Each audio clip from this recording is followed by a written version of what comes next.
Hi friends, நம்ம விஜய் மல்லி ஸ்டோரியில் வந்துட்டு இப்போ ரேணுகாவாக இருக்கிறவங்க வந்து ரேணுகாவே இல்லை அப்படின்னு சொல்கிறதுக்கு ஒரே ஒரு விஷயமே சொல்லலாம்.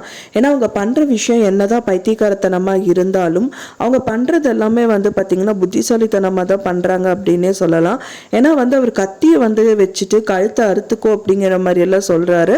அப்படியே வந்து மேலே போயிடலாம் அப்படின்னு சொல்லும்போது அவங்க என்ன சொல்கிறாங்க அப்படின்னா, ஓகே நீ வந்து முதல்ல அறுத்துக்கோ, நீ அறுத்தாதான் ஏங்க என்னோட கழுத்தில் வந்து கத்தி கொண்டு வந்து வைக்கிற அப்படின்னு சொல்லிட்டு மனோகர் கேட்கும்போது, இல்லை நீ முதல் போனாதான் வந்துட்டு எனக்கு ஃப்ரெண்டே இல்லாமல் இருப்பாங்க, அப்போ அதுக்கப்புறமா நான் வரலாம்ல அப்படிங்கிற மாதிரி சொல்கிறது. இதெல்லாம் வந்துட்டு கண்டிப்பாக வந்து அவங்க பைத்தியமே கிடையாது, பைத்தியம் மாதிரி நடிக்கிறாங்க அப்படிங்கிற மாதிரி தான் வந்துட்டு எபிசோட்ஸும் வந்துட்டு காமிச்சிட்டே இருக்காங்க.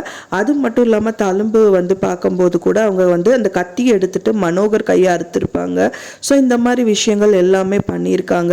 அது மட்டும் இல்லாமல் பயங்கரமான ஒரு விஷயம் என்னன்னா, வெண்பா அண்ட் மல்லி அண்ட் தென் விஜய் 3 பேர் இந்த ஃபோட்டோவை தூக்கி உடச்சிருக்காங்க.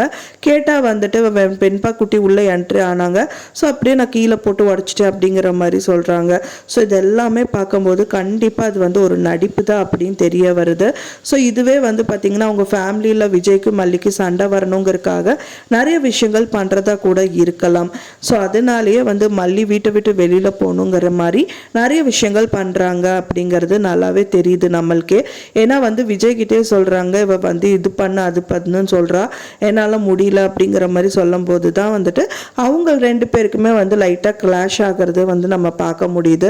ஸோ அவங்க வந்து சொல்கிறாங்க, மல்லி அப்படி இருந்து பாருங்க அவங்க என்ன பண்ணி வச்சுருக்காங்க அப்படின்னு சொல்லி காமிக்கிறாங்க.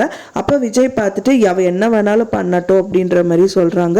இருந்தாலும் நீ ஒன்றும் பேசக்கூடாது அப்படிங்கிற மாதிரி சொல்கிறது ரொம்பவே சங்கடமாக இருக்குது அப்படின்னே சொல்லலாம். கூடிய விரைவில் இதுக்கான சொல்யூஷன் கண்டிப்பாக வந்து அன்னபூர்ணி அம்மா கண்டுபிடிச்சிடுவாங்க. அண்ட் தென் மனோகரும் இதுக்கு சப்போர்ட் பண்ணுவாங்க அப்படின்னு எதிர்பார்க்கலாம். ஸோ நீங்கள் என்ன நினைக்கிறீங்க அப்படின்னு சொல்லிட்டு உங்களோட கருத்துக்களை மறக்காமல் எனக்கு கமெண்டில் ஷேர் பண்ணுங்கள். நான் சொன்ன இந்த தகவல் உங்களுக்கு பிடிச்சிருந்தா ஃப்ரெண்ட்ஸ் மறக்காமல் லைக் பண்ணுங்கள், ஷேர் பண்ணுங்கள், கமெண்ட் பண்ணுங்கள், சப்ஸ்கிரைப் பண்ணுங்கள். மேலும் இன்னொரு மல்லி சீரியல் அப்டேட்டோட நெக்ஸ்ட் மீட் பண்ணுறேன். தேங்க்ஸ் ஃபார் வாட்சிங் மை டியர் ஃப்ரெண்ட்ஸ். நெக்ஸ்ட் வீடியோவில் பார்க்கலாம்.